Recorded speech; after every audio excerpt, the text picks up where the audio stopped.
Welcome. My name is Brian Roderman. I'm the Chief Innovation Officer for Into Innovation. We want to welcome you back to our Whiteboard Innovation Series. Today we're going to talk about the fourth segment in our series, so let's get right into it. If you recall, we've talked about balance, we've talked about thinking, and we've talked about games in previous segments. Today we're going to talk about focus and innovation. And in fact, what we're going to do is we're going to draw on these three segments as we talk about focus and innovation to really paint the picture of how all these things start to come together for us. Now, in fact, let's go back and talk about our games model. If you recall in the last segment, we talked about how you can break innovation down into three segments: incremental, transitional, and breakthrough. Now what we're going to do is we're going to go back to our second segment, and you remember we talked about thinking. We talked about convergent and divergent thinking. In fact, convergent was working from knowns and kind of coming to a point, and divergent was working from a question mark and working our way out, and asking a lot of questions and gathering a lot of data. So what I'm going to do is I'm actually going to take our convergent model. If you remember, that was working from the kind of that middle sector where we have a lot of knowns and working it down to a point. I'm going to lay that convergent thinking illustration right on top of our gains model. And what this is going to do, this is going to tell us where we can focus our innovation when we are a convergent style thinking company. So here we have it. Here's the convergent model laying right on top of the gains map. In fact, what I'll do is I'll update the board for you, and you can see it in color. There we go. Guess what, guys? Look at what happens to us. We find that in a convergent thinking model, we really dominate in the incremental space. We really are working very hard in the space of double-digit transitional growth. And we've got some element of activity over here in the breakthrough space, but obviously a lot of the attention is being applied over here. Now, here's a test. If you've already determined that you're a convergent company, you can also test this.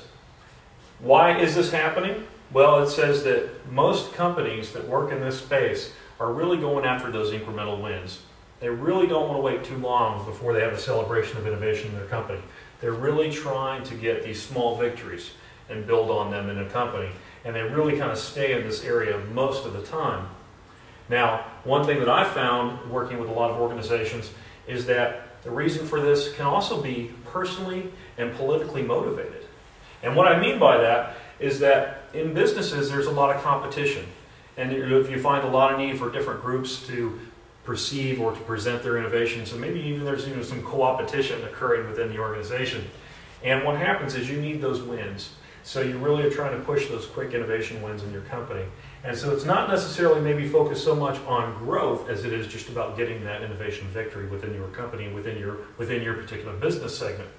It also may say that you're personally motivated because maybe you're graded upon how many innovations you can bring to the table or how many intellectual property elements you can come to the company with this year. Well, what that says is that you're kind of in a churn and burn situation.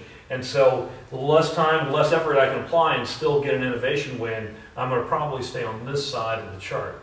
Again, that's not saying that's a bad thing. It just says that's kind of a reality of what we see in a lot of companies, especially very established, mature organizations. Now, let's take a different look at the model. Let's apply our divergent thinking to the model. And if you recall, we started at a point and worked our way out. So here, when we look at divergent thinking on top of our model, what's happening is something different is occurring, obviously, and it's something that's still quite unique and dynamic. And in fact, I'll go ahead and update the board for you again. And what you'll see here when we think of divergent thinking, we really have a gravitational pull towards this unknown portion of our chart. And it says that we're really comfortable working in this breakthrough innovation space. So the focus really shifts. It says we're still getting some transitional growth, and we're still getting some incremental growth, but the real push is over in this space of our chart. So we're really comfortable with applying a lot more effort and time. Now, that also can equal money, right? Because there's a lot of money being spent in order to accomplish this in most cases.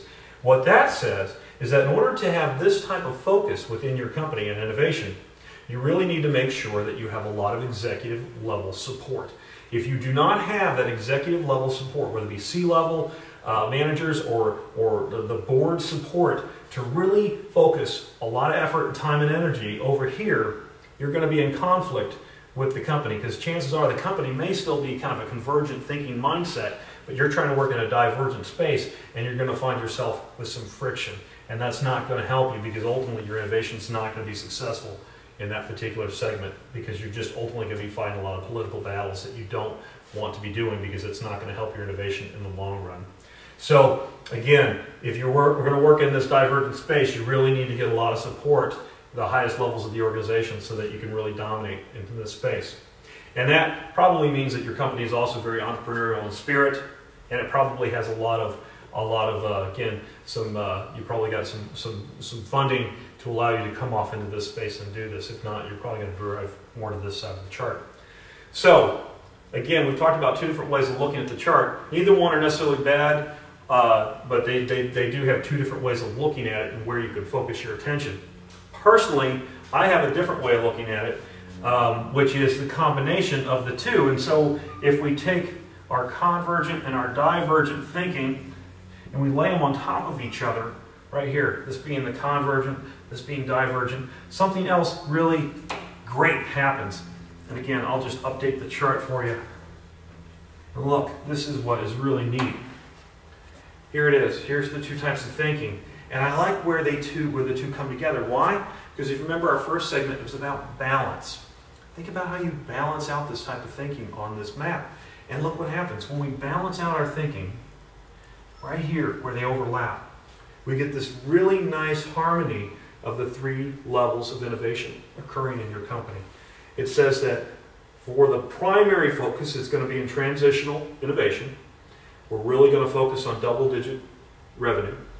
Over here it says, hey, I'm still comfortable working in incremental spaces, and in fact, I want to work in incremental because these are our quick wins. These are our small victories that we can go out and promote internally and externally to show that we're making successful advancements in innovation within the company. And it also says that we're comfortable working over here. We've got some executive level support. It doesn't take the entire executive team, but maybe we've got a couple people on our side that are really rooting for us. We can go over here and really tinker in some new spaces and really start to ask new questions and really start trying to go after some new breakthrough spaces. But we also know that we're still going to be focused on generating revenue for the organization as quickly as we can, but not moving too quickly to the point where we can't get a good innovation into the marketplace.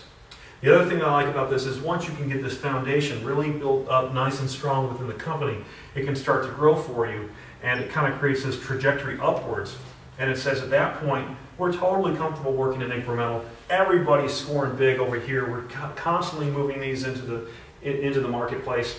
We have a lot to work from to create next generation innovations, and we're really getting a healthy dose and a healthy balance of breakthrough innovations in the company too. And this is a really good place to be. But obviously, if you're starting new, you really want to make sure you get your foundation set first.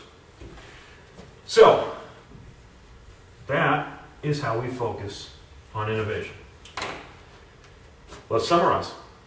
We've talked about balance, we've talked about thinking, we've talked about gains, and we've talked about focus. Next time you join us, we're going to talk about our last segment, which is vision. Thank you again for joining us today. We had a great time. If you have any questions, join us at intoinnovation.com. Thanks again for coming, and we hope you have a pleasant day. Take care. Bye-bye. For more information on the topic of focus, check out the book Fast Innovation by Michael George.